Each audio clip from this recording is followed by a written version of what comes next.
¿Qué tal amigos? Soy el profesor Jorge Paico y les doy la bienvenida a nuestra clase de historia. Fue el periodo que se caracterizó por su perfil autoritario y por la represión social. En esta clase conoceremos el inicio del tercer militarismo en el Perú y el gobierno del presidente Luis Sánchez Cerro, y comencemos conociendo los principales antecedentes a este periodo. Recuerda que para hacer una clase de historia, los antecedentes son muy importantes porque nos permiten conocer cómo se desarrollan los acontecimientos. La República Aristocrática, periodo que se desarrolla desde 1899 hasta 1919, República Aristocrática o Segundo Civilismo, porque en este periodo el Perú va a ser gobernado por representantes civiles. Todos estos van a pertenecer a la aristocracia limeña, a la oligarquía limeña. Estas 40 familias más poderosas de Lima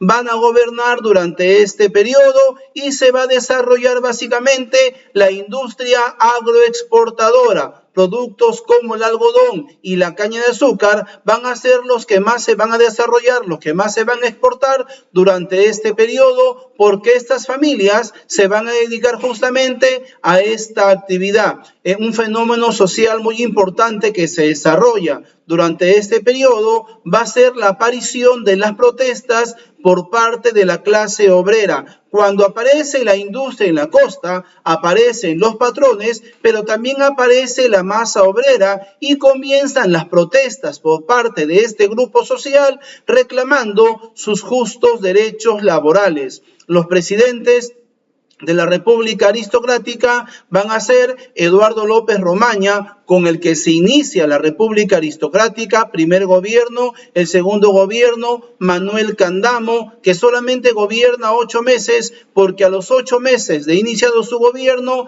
va a fallecer de una dolencia reumática. El tercer gobierno, José Pardo y Barrera, hijo de Manuel Pardo y Lavalle, fundador del Partido Civil y primer presidente civil de nuestra historia. Este José Pardo y Barrera dio un gran impulso a la educación durante su gobierno. Tercer gobierno, Augusto B. Leguía. Augusto B. Leguía gobierna un periodo durante la República Aristocrática. Él va a ser parte de este grupo de élite limeño. El quinto gobierno, Guillermo Billinghurst, un gobierno apodado como el Pan Grande por su carácter populista. Recuerda que un gobierno populista es aquel gobierno que desarrolla acciones para ganarse la simpatía del pueblo, ¿no? Fue tan populista este gobierno que va a ser reemplazado por un golpe de Estado dirigido por el general Óscar Benavides, quien es el único presidente militar de la República Aristocrática y desarrolla un gobierno transitorio, convoca elecciones y va a ser elegido nuevamente José Pardo y Barrera, quien gobierna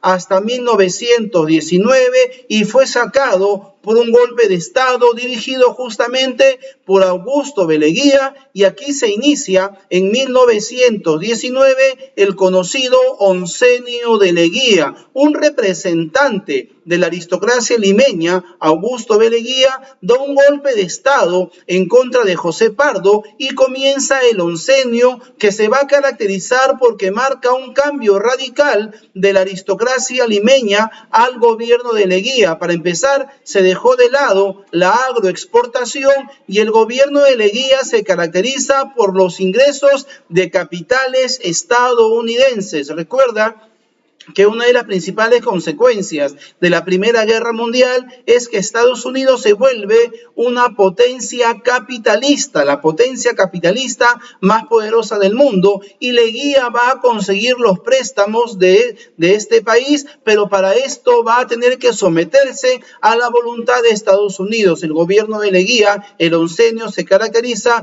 porque se desarrolla en un clima de franca dictadura, llega a su fin en 1930 1930 y va a tener mucho que ver para esto la crisis económica que se vive en 1929. El 24 de octubre de 1929, conocido como el Jueves Negro, la Bolsa de Valores de Nueva York va a caer, iniciando así una gran recesión económica que afectó al Perú porque los principales ingresos que el Perú tenía justamente los debía a los capitales estadounidenses. En 1930 se inicia una serie de protestas en contra del gobierno de Leguía y la que va a tener más fuerza va a ser la que va a empezar en Arequipa, justamente dirigida por Luis Sánchez Cerro. Inicia su protesta y logra sacar del gobierno por un golpe de Estado a Augusto B. Leguía. Augusto B. Leguía es obligado a renunciar, empezando así en 1930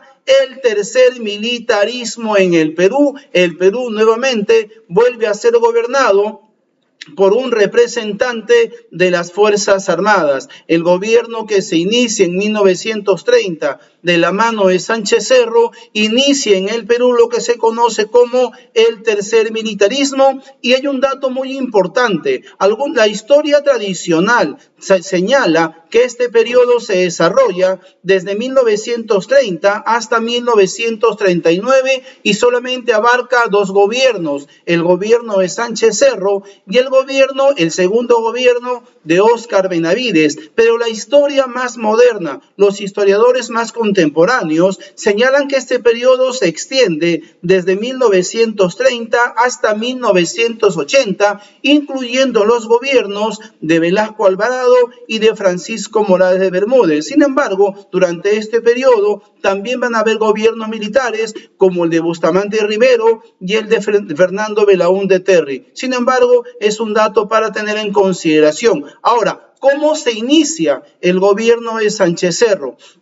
Se inicia en 1930 por el golpe de Estado en contra de Augusto B. Leguía. Cuando inicia el gobierno de Sánchez Cerro, pues va a eliminar la ley de constricción vial creada durante el gobierno de Leguía y se crea el tribunal para sancionar todos los juicios en contra de los leguistas. Recuerda que Leguía tiene que enfrentar varios juicios por las acciones cometidas durante su gobierno, y un dato importante, Augusto B. Leguía es el único presidente peruano que ha muerto en prisión. Ahora, el gobierno de Sánchez Cerro se inicia pues en 1930 con el golpe de Estado y él va a renunciar al gobierno provisorio para poder postular en las elecciones de 1931. En 1931 se enfrentó a Víctor Raúl Haya de la Torre y va a lograr imponerse sobre Víctor Raúl Haya de la Torre, a pesar de que Víctor Raúl va a contar con el apoyo del APRA. Sin embargo, los apristas no van a reconocer el gobierno, el triunfo de Sánchez Cerro. Es más, los apristas van a decretar a Víctor Raúl como presidente moral del Perú. Es acá que se inicia el gobierno de Sánchez Cerro, ya de manera formal en 1931, pero los apristas no lo van a reconocer y van a empezar una serie de protestas en contra del gobierno de Sánchez Cerro, y el gobierno de Sánchez Cerro justamente se va a caracterizar por esto, por el enfrentamiento entre el APRA y el gobierno, ¿no? Este periodo va a ser conocido porque fue un momento de gran represión social y porque se desarrolla en un clima de dictadura. Los apristas decretan a Víctor Raúl como presidente moral del Perú, rechazando el gobierno de Sánchez Cerro, hasta que llega el año de 1932, conocido como el año de la barbarie, por los enfrentamientos entre el grupo apristas y el gobierno de Sánchez Cerro. El más importante acontecimiento va a ser la toma de un cuartel en Trujillo por parte de los apristas, en la cual van a asesinar a varios oficiales, y como reciprocidad el gobierno va a tener acciones muy represivas y se hace conocido pues el fusilamiento de varios representantes apristas en las ruinas de Chanchán. Este acontecimiento va a trascender y va a ser de los más represivos durante el gobierno del presidente Luis Sánchez Cerro. ¿Y cómo llega a su fin el gobierno de Sánchez Cerro? En 1933 va a ser asesinado por Abelardo Mendoza. Va a trascender que este Abelardo Mendoza era un activista aprista, era un militante aprista, y va a ser asesinado Sánchez Cerro justamente en un desfile en lo que sería actualmente pues el Campo de Marte, ¿no? Sin embargo, el gobierno de Sánchez Cerro pudo promulgar una nueva Carta Magna en 1933, anulando la Carta Magna de 1920 que había sido aprobada por el presidente Augusto B. Leguía. En 1933, el 30 de abril, va a ser asesinado Luis Sánchez Cerro y con esto llega a su fin la primera etapa del tercer militarismo, empezando la segunda fase con el gobierno de Óscar Benavides.